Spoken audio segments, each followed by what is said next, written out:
Welcome to the Get Unbusy podcast. I'm your host, Kate Philpott, and this podcast is all about throwing your busy work out the window. You deserve to stay locked in on the parts of your business that light a fire under your hoo-ha, all right? The passion-driven freedom lifestyle, not being glued to your laptop every waking minute of the day. It's time to build a business that works for you, not one that works you into the ground. So, let's get unbusy, shall we? Hello and welcome back to the Get Unbusy podcast. I'm your host, Kate Philpott, and we've got yet another juicy episode for you today because I'm joined by the one and only Nathalie Doremieux.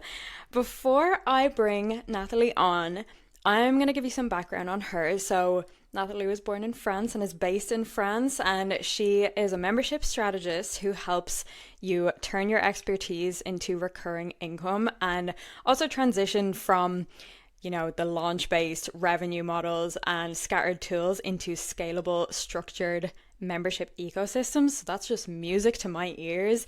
And in her company, they believe that speed matters and that time is currency, which obviously piqued my interest as a productivity strategist. I first came across Nathalie through the Memberships Behind the Scenes Summit earlier in the year, which was hosted by Sandra de Freitas, and Nathalie spoke on AI being your secret growth engine, and that was just a super interesting concept for me because I'm all about using AI to get further faster in your business. So I'm really excited to start this conversation. I'm gonna welcome our guest on now. So hi Nathalie, I'm delighted to have you here. How are you doing today? Thank you so much for having me, Kate. Really excited to have this conversation with you.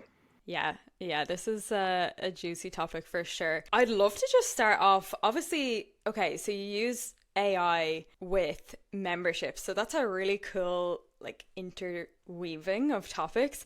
I would love to know, was there a moment or a situation that kind of opened your mind up to using AI in the way that you do? Like, how did this come about? How did this start?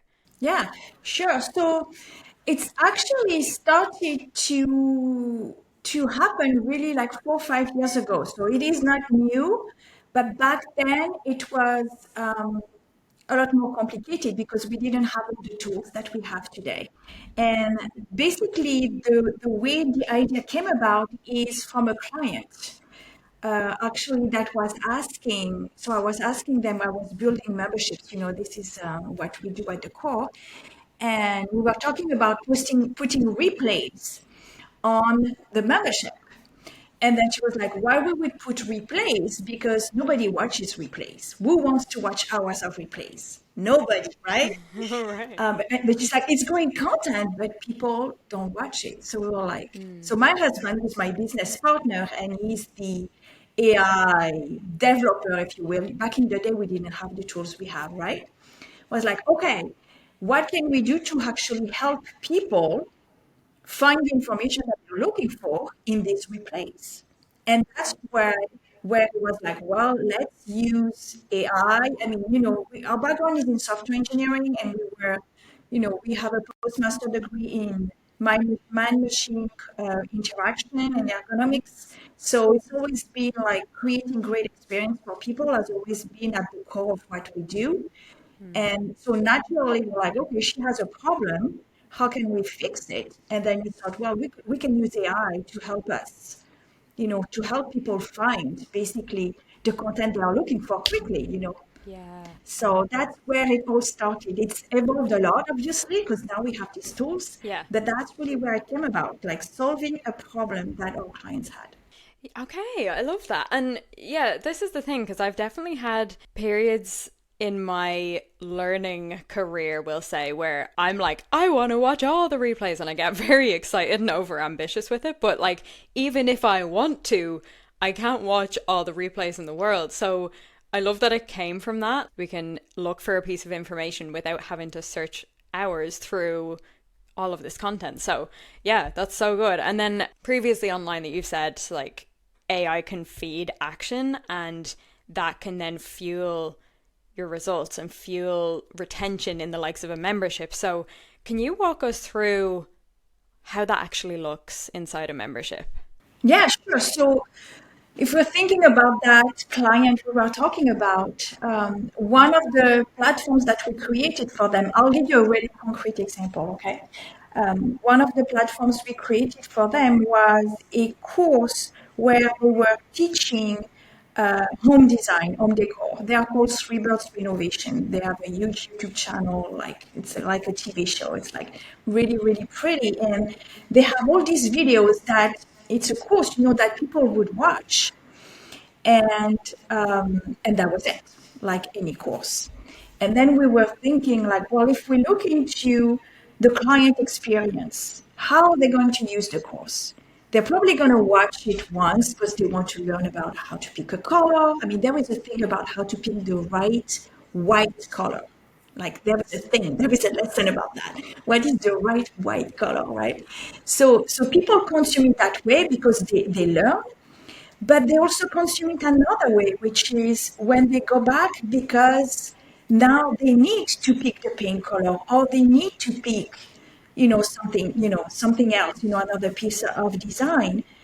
And they have to remember it was in module 3, lesson 4, that PDF. Or you can give them a tool where they can say, how can I pick my white color? Or you just say white. We talk about it on module 2, lesson 3, here. You can watch the video directly. It will show you exactly where the video mentions it, right? So you can watch it here, that little snippet. Or you have a link to go directly to the lesson where you can watch the full thing, get the downloadables, and things like that. Oh, That's how you use AI to improve the experience. oh, I love that. Yeah, that's such a good one because like, from my perspective and like what I do is around productivity and like it's so clear that the more barriers in our way to something, even if it's such a small barrier like that, you'd think like, oh, how hard is it to go find? But actually, if you are, in the middle of a busy day and you're like, oh, I wanted to just go find this thing, and then you realize you actually don't even know where to look for it, or there's some kind of little barrier in the way, it can just be like, I'll do that later. And then later might not come. So anything that brings that ease in, I'm all about. I love that. The more they're actually getting access to that content, the more they're able to implement and take action. And then, of course, they get so much more value out of it. Exactly. You get better, happier clients. We'll give you the testimonials, we'll give you the case studies. You use that for your marketing. It's the whole, circle of sales, right? Another example is like for a podcast. So I don't know if you know Julie Wiesler. She runs the US2 podcast. And same thing, there is a search where you can say, you say you listen to an episode and you really enjoyed it. Do you have other episodes on the topic of, you see what I mean? Like one topic. Like I'm trying to get a specific word. I can't find it. Gratitude and things like that, right? And it will say these are all the episodes where we talk about gratitude, and you can go back quick, and look at more episodes that way. Yeah. That way, if you have episode number 2, which is amazing, but nobody's going to go to it if you're episode 250. Nobody's going to go Yeah. watch it. And it might be a gold mine, right? True. So that's how we use AI. Okay. Yeah, so it's really bringing in searchability as a huge piece. Like, Searchability as a huge piece. There are actually 3 pieces. This has been available. It's called Search Detail. It's been available for like, I want to say for 5 years, maybe like pre-COVID, definitely. Okay. So those are centers around search and how do you quickly find the information that you want. There are 2 others that we've been able to introduce with the new models that we have with now the tools, right? The first one is this concept of form that you can create with AI to help people, I would say, do the homework. So to help people take action. So you can imagine if you have a lesson, a video, a training, whether this is a membership or a course, right, or even a webinar, right? And you're teaching them like something where they can take up some type of action. They need to write that email. They need to create that offer, and they are in front of a white piece of paper, right? So you can give them a template, you can give them a fill in the blanks, right? And that's good, that's the starting point. But again, does it feel like them? Not really. So what you can do is you can create a form with AI that is going to ask them key questions. It's going to include their tone of voice and all of that. And based on that, it's going to give them a draft, a starting point, following the framework, the system, the method that the content is teaching. So can you imagine now we need less video and then we need action. So now a training, a course, a membership becomes learning, doing, learning, doing, learning, doing, because that's how people get results, Ooh, yeah. right? Okay. Number three is the equivalent of what people do with custom GPTs, but inside a membership. So it's all the bots and the chat. So for example, we have a client, Natural Super Kids. She has a memberships for parents who have kids who are dealing with food issues, maybe skin issues, eczema, diabetes, stuff like that. And one of the things that she has is recipes. Well, we built a bot where they can say, give me 2 breakfast recipes that are gluten-free and that use pear. And boom, Okay. they get these ingredients and the links to go directly to the recipe that has all the instructions and everything. Okay? Or they Yeah. can say, I think my kid has eczema. Da, da, da, link to masterclass. Go watch the masterclass. Okay? So that's another assistant. So, with AI, I'm sure you've heard this, that it's better if you keep to one job, like one assistant, one role. So she has two. She has the recipe assistant, and then she has what we call the NSK, which is Natural Super Kid, which is the one that has access to master classes and cheat sheets. Okay. Because let's face it, when you keep adding content to a membership, it starts to feel overwhelming. So you might think I'm giving tons of value, but the reality is you might be overwhelming people. People are like, they keep adding content, I cannot keep up. But the thing is, we don't want you to keep up. We're just making the library richer, just like if you are going to physical library, you'd appreciate that they are all books. We don't expect that you will be interested in all of them, but we want to give you an easy way to find what you're looking for. Okay. Yeah. And then there is another way that we use the bots, which I really love. And actually, I didn't realize it until clients starting to tell me that. It's for practice. Think role play, having hard conversations, having sales calls, having conversations in DMs, Yeah. right? Because you tell people you need to have conversations in the DMs, and people are like, well, some people will just go for it, and some people will be, uh, you know, will need basically support, right? Like they know they need to practice more there, and you can give a bot, and its sole role is to practice. And the good thing is that there is no judgment. You Yeah. can practice, right? So, and that builds your confidence. And when their confidence is built, they are more likely to take the next step. Yeah. So those are like ways that we use. Yeah. No, that's so interesting. Like when the likes of ChatGPT originally came out and everybody was kind of like, "Oh my God, you can use it for like helping you brainstorm." And that kind of seemed to, I don't know, at least from where I was sitting, it was like that's what people were most excited about. But then in the past like couple of months, I feel like we're all actually seeing way more. Like they can do so much more than just helping you brainstorm. If anything, that's probably one of the things I use it for the least. Like because Yeah. it actually does things. It's not just like taking ideas. So speaking of implementation and taking action, I'd love to know from your perspective, what are some tasks that could come off your plate as a membership owner when you use AI? So, I mean, the obvious one is adding this extra level of support with AI, right? So, when we talk about AI, a lot of people fear about the quality, right? Is it going to be as good as me? No, it's not. Unless it has your whole brain, it's not, right? Yeah. But can it be a first level of support that is actually available 24/7? So maybe you don't need to hire that extra person, and maybe it's loaded with your whole program so that if somebody asks a question, you can say, go watch the masterclass, go watch this, right? So it's going to read your support it's also going to give something that people keep asking, not keep asking, start to ask, which is instant help. I mean, people are getting, I started to expect now some type of AI somewhere, right? So support is definitely the place where you're going to save time. I know, I am in a program that I joined 2 years ago. I'm still in the program because as an alumni, you get lifetime access.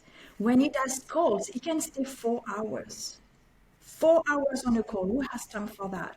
I don't, right? And people are asking the same questions over and over and over. Why? Because the lesson is there, but how is it working for me? Yeah. Right? My specific. And I know he's repeating, and he knows that he's repeating himself, repeating himself, repeating himself. So if you find yourself in that situation, you can create a bot where in your flow, send people, train your members how to use it because most people still use AI like Google, right? But train on how to use it. And that is going to allow you to not have like these 4 hour calls, which most people that are doers don't want a 4 hour call. Yeah. If I have a question, I'd love to have my question answered and go, right? But when you have hundreds of people on the call, it only takes 10 questions, the chances that you get your answer and you stayed for 4 hours and 10 people got their question answered and the rest are still, but what about me? Yeah. Yeah. And that's another thing when you were saying about, 24/7 support. Like, the great thing about AI is that it doesn't run out of energy. Like, we have to honor the fact that, oh, like, we're actually human. Like, we actually cannot just continue, continue, continue. Like, obviously, that's what leads to the burnouts and the whatevers. But, like, the fact that we don't even have to anymore is really nice. And there's actually something there that we can lean on. And as you said, and it doesn't have to be the cost of a whole new team member. Like, it's so much more cost effective in that sense. So Absolutely, yeah. yeah. So when people are noticing, and that's usually, I mean, one of the ways we come in is that when people want to improve, usually they want to reduce retention or they want to improve the experience because they feel people are either asking too many questions where things are or they are not getting the results as fast as they could, right? They feel like there is something they can do. And basically, what people are looking at, or sometimes even ask, is like, what content can I add? It's like, probably don't need to add any more Yeah. content. Yeah. You just need to put yourself in the shoes of your member, log in, put yourself in their shoes, and pretend like you're looking for something specific. Like, how are you helping them? Is the platform helping them find what they are looking for, right? Think of the different ways that people are using the platform, right? Yeah. And very often they don't do that. They think people are like really scholar and really like, but that's not the case. People have they might come for one problem, one thing that they might have seen even before. They just don't know where. So being able to create a list of favorites if you have lots of content, right? Having these, those are all features that you can add that will, improve. Yeah, for sure. You're actually like, this conversation's given me so many ideas already, like, of how I could use this more. Like, I use it a fair bit, but like I could probably lean in some more when it comes to my own membership. So yeah, this is definitely getting the cogs turning in my head. Um Yeah. I'd love to know, like, if someone wants to create a more interactive or engaging experience, is there any way that you can use AI for that side of things? I mean, there are different memberships models, right? Yeah. There are memberships model that have some type of course or program, framework method at the core, right? We call that like the foundation, right? So when you have something like this and you want to make it more interactive, one of the things that you want to make sure is that you allow people to see their progress, to report their progress. So I know some people don't want to hear about community because they're like, oh, it's a lot of work. Well, maybe you shouldn't have a membership in the first place. People want to connect. They want to connect with you, your team, other members, right? So how do you make it more interactive? You make sure that they can set up goal, milestone, that they can see they've accomplished them, and because that's a big motivator as well, right? We get so focused on what is the next thing that we're trying to achieve that we don't take time to look back at what we've achieved already, right? So that is what's making things more interactive is when people get excited. And when do they get excited? When they get some type of win, Yeah. right? So having different ways of also consuming the membership. So I'll take the Natural Super Kids example. So she has a membership. She's got hundreds of members. This is a membership that works like maybe thousands, like very, very well. Okay. But tons of content. How do I help these parents that are busy? Not about adding more content. What we did to make it more interactive is we defined, I think we end up getting 6 or 7 different pathways. So it's a way to basically bundle some of the pieces of content into a specific pathway. So, for example, we have one around immunity, right? So everything that has to do with immunity. So inside there are the master classes, the cheat sheets, uh, some recipes and things like that. It's a different way to consume. It's the same content. We Yeah. didn't create more, but we create new learning paths for people to consume. So now they can go by topic, right? Yeah. Maybe it's around nutrition. Like, I need to get my kids to eat their vegetables. Absolutely, right? So, or maybe it's like ailments, skin disease, we've got eczema, psoriasis, all these things. Maybe it's around that. Um, and it's by looking at what people were consuming and the type of questions that she was getting that we were able to identify those pathways, right? So that's one way to make it more interactive. Think of other ways for people to get to that content. And you can say, pick one every month, pick one goal. Yeah. What do you want to improve? This month, I want to improve nutrition. I want to get better as everybody's sitting at the table, no fuss, everybody's eating, right? So they're going to focus on that pathway this month. This is so fun. I love this. Yeah. Oh God. Okay. So I'm actually just like I can't stop smiling to myself because I'm like, ooh, I could do this. Ooh, I could do this. I'm probably gonna have to like get all these ideas that are floating around my head like down after we get off here. But okay, this is great. So then I know that you had mentioned something. It was basically how do you align the membership idea that you want with the membership that your audience want and like aligning that. Yeah, absolutely. So this is something that I've talked about. So I have worked with over 300 people one-on-one. We've built over 300 memberships and I've worked with them to design something. And a lot of these memberships already don't exist anymore, sadly, Right. right? They either never got launched or something like that. So when we were going back, with my husband, with my business partner, we were like, why? And it became really clear. I kind of knew this, but I felt like it was not part of a service that I was providing where somebody comes to me and says, I'm part of these memberships that you built because I have my links in the footer.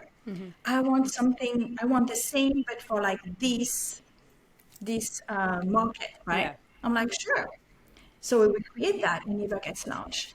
So I was like, okay, people are starting memberships. They are investing money with me, But it's not, I don't think that's really what they want. Because the minute it gets hard, they give up and they do something else. When it's something you really, really want, you keep at it, right? They could have come back to me and say, hey, I'm struggling. Can you help? So what I did, it's not open right now, but I created this program that's called First Members. And the goal was to help people figure out what is this idea that they have that actually aligns with their vision and that is also something people want. Because at the intersection of that, there is a profitable, potentially successful membership that you can grow, right? Yeah. And out of in this program, there are people that will never launch a membership because they were talking about it and I'm like, I don't feel you are excited about it. I'm like, Yeah. why do you want to do it? And if it's because your coaching program doesn't sell and the membership is cheaper, so it will be easier to sell, you got it wrong. Right? And it's only, it was tough for me because I'm a people pleaser, but I was like, I don't believe in your idea, like sell it to me because the way you're selling it to me, like people are not going to sign up to that. So basically the idea here is to look at what it is that you want to do. Where do you see yourself in 5 years? Right? So already if you're saying like, oh, I don't want to have to deal with the community and stuff like that, then I would say forget about it. That's okay. But Yeah. forget about it because this is about creating a safe space with people, whether you want to be in it or not. You have to have the feeling of I want to have that type of impact, right? Then you want to look at who do you want to help. Maybe you have an audience that you're followers, right? So people follow you on social media, they might even be on your list, but they will never buy your current program, your high ticket. So you have an opportunity if that's the thing, like where you feel, dang, I don't have anything for them, then you can create something for them, a front-end membership that's a lower price point. Yeah. But then you have a purpose. You're like, and some of these people actually, if you do it strategically, you can get them to be ready for the program, right? And most people won't, but at least what you would have done here, you would have filled your bucket of feeling bad about not having something for them, leaving money on the table, right?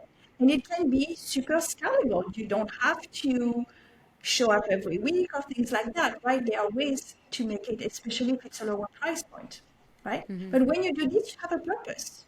So I would say it has to have a purpose and it has to be a problem that people are willing to pay for, Yeah.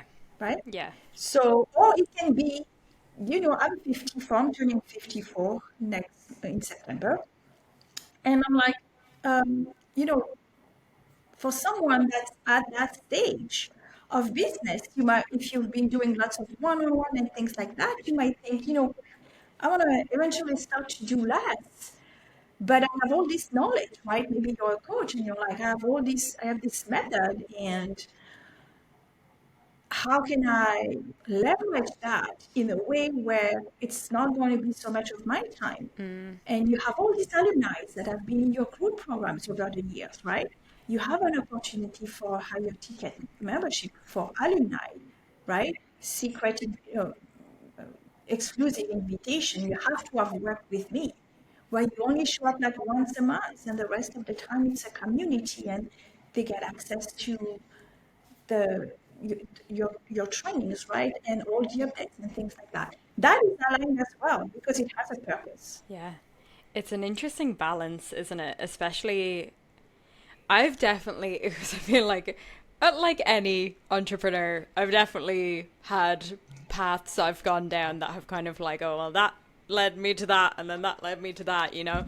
And there's definitely been times in the past where I was like, I'm just gonna do what I want to do. And like, it would actually give me so much anxiety to even think that I had to like make it something that other people want. I wanted to assume, of course I want it. Then there was the other side where I was like, oh, okay, that wasn't working. Right. What do they want? And like not caring at all what I want. And then Yeah. creating this business model that just didn't feel good. And I was like, I don't even want to do this. Like, so Exactly. yeah, it's a really important one to get the balance right on. Yeah, that's the difference when you're in a program, whether this is a course or a membership, and and there is, and I'm sure you've seen this, there is a lesson, something that's being taught, and then you go into the next lesson, the next call, and then you have this category of people that have done the thing, and they're ready for the next, and you have people that haven't really done it, right? And they're like, and then they start as the weeks start going, they start to feel like they are behind, right? And the difference between the two is the lack of clarity on what people want to do. Like if the person is sure of what she wants to do or what she wants to experiment at least, then it's about how can I get there faster? Like give me the tools, give me the thing, I will do Yeah. it. When it's not aligned, we might not know it, but we can feel it. And that's where we procrastinate. That's where we make it harder than it needs to be. That's where we question things. Even if we know that it's okay to fail, we're like, yeah, nobody's responding to that. Like there is always a lesson right in this. And you can tell, Yeah. basically. Yeah, for sure. And I know we kind of moved away from AI there, but there's something else that's on my mind. And, with what you've said about like bringing this into memberships and stuff, I just really want to touch on this briefly. Sure. And that's how techie can this get? But like, is there a way to do this easily? Or does it have to be like this really complicated thing? Yeah.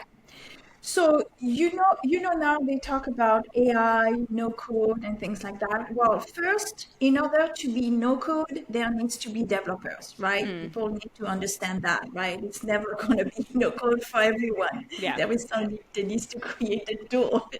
Okay, so let's be clear: there is no code 100%. Um, but the key is there are people like me that do this really, really well, right?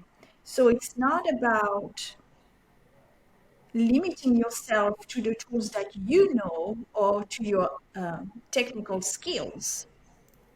This is not that should dictate what you set up, right? That's a good So point. that's one thing. Yeah. Okay. The second is that the thing that we set up, we create actually tools so that you don't have to be technical. You don't have to write prompts or things like that. Okay. Um, but if you want to understand how it works, it is very technical, Yeah, right? I can It imagine. includes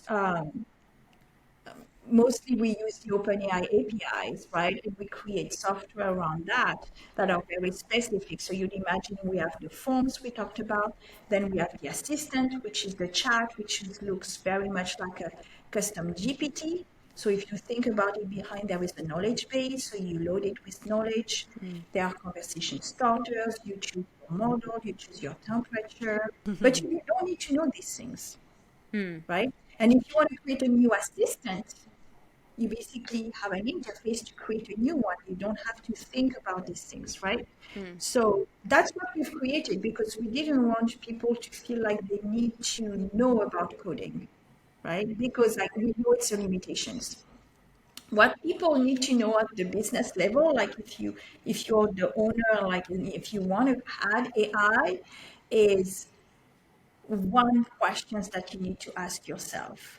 Where in my program do I want to create a new tool and to solve what problem,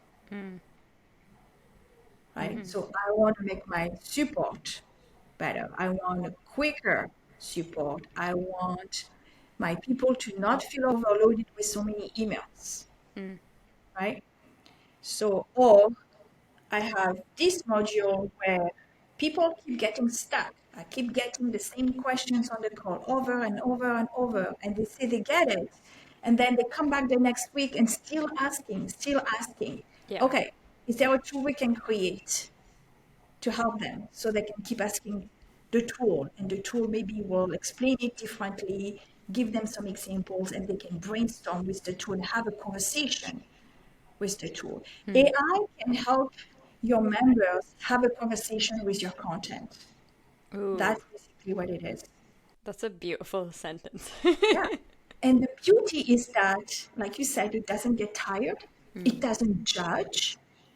It's always going to be polite. So you can keep asking the same thing over and over and over again. You can say, explain it differently. I still don't get it, and it will try to explain it a different way, right? Yeah. But we have to train members on how to use it.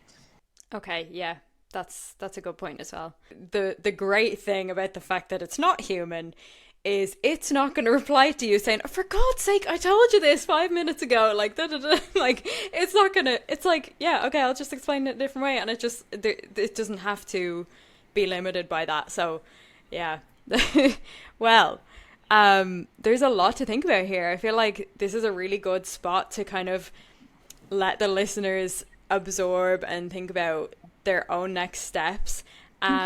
You are one of our fantastic speakers at the Now That's a Membership Summit. So, and that's taking place in September. So I cannot wait to have you for that. And you'll be speaking more about AI and memberships. And in the meantime, where can people find out more about you and what you do? Sure. So the easiest is to go to themembershiplab.com/gift. And you'll see I have a couple of freebies over there. I have one for AI strategies to boost your business, basically. So I'll talk about these different ways. And some other resources, for memberships. I've got case studies and the planner, a calculator, knowing what it takes to make 10K a month with a membership. It's not actually retention plays a big piece. So it's an interesting tool as well for people that really want to see numbers.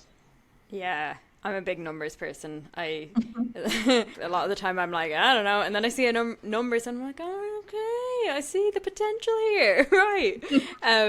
Yeah, so that's really useful. I'll make sure to have that link in the show notes below for those of you listening. Nathalie, thank you so much for coming on the Get On Busy podcast. It's been an absolute blast having you. Thank you so much for having me. Always an opportunity to talk membership and AI. So yeah, absolutely. All right, well, I will chat to you next week, everybody. And thanks so much for listening. I'll see you next time. Bye. All right, gorgeous. That's a wrap on today's episode of the Get On Busy podcast. If you got some juicy golden nuggets from this episode, I want to hear about it. So take a screenshot, share it on your Instagram stories, and tag me at More to Life Kate, because your girl wants to know. And remember, you're an absolute powerhouse. You can create the life you've been dreaming of, and I can't wait to see you pop off. Chat to you soon. Bye.